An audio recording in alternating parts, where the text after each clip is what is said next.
We've had Steve Ressler, fortunate enough, our Chief Evangelist Officer, Sure. For many years, and he had this idea of putting together an event like this, and so this is our 13th one of these. Wow. It really is a 20 group for our power users and our user community, and Steve loves these events. I think these events are a great opportunity for us to pull all of our customers together, talk about all best practices, talk about how to get the most out of DriveCentric, and these events just keep getting better, and bigger and bigger.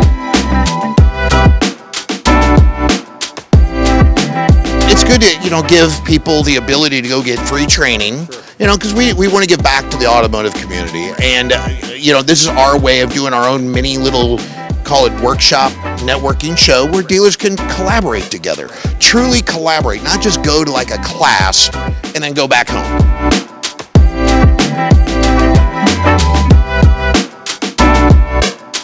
Man, if I was back in retail tomorrow, I would be using DriveCentric as my CRM. And the reason being is it is such a great communication platform. Like, my ability to quickly snap a video, send it to a customer from a car, and get immediate engagement is so good. These events like this are important to get dealers out of their dealership into workshops like this, like the DC20, right?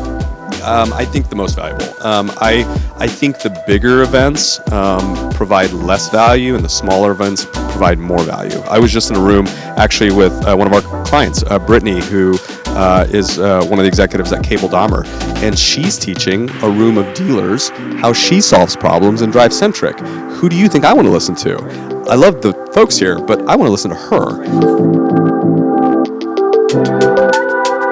You just gave an incredible presentation to the dealers that are here. I was kind of shivering. You had asked for a volunteer to say, who can we shop by phone?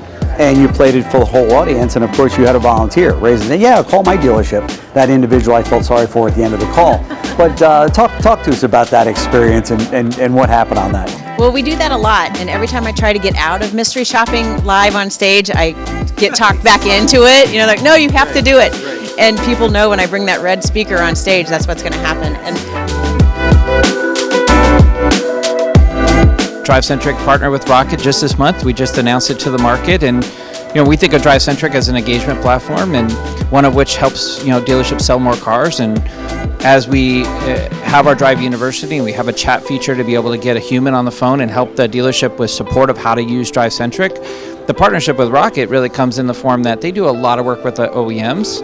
When a new model release comes out, how do you make sure you understand all the different ways of what this thing is and how it works?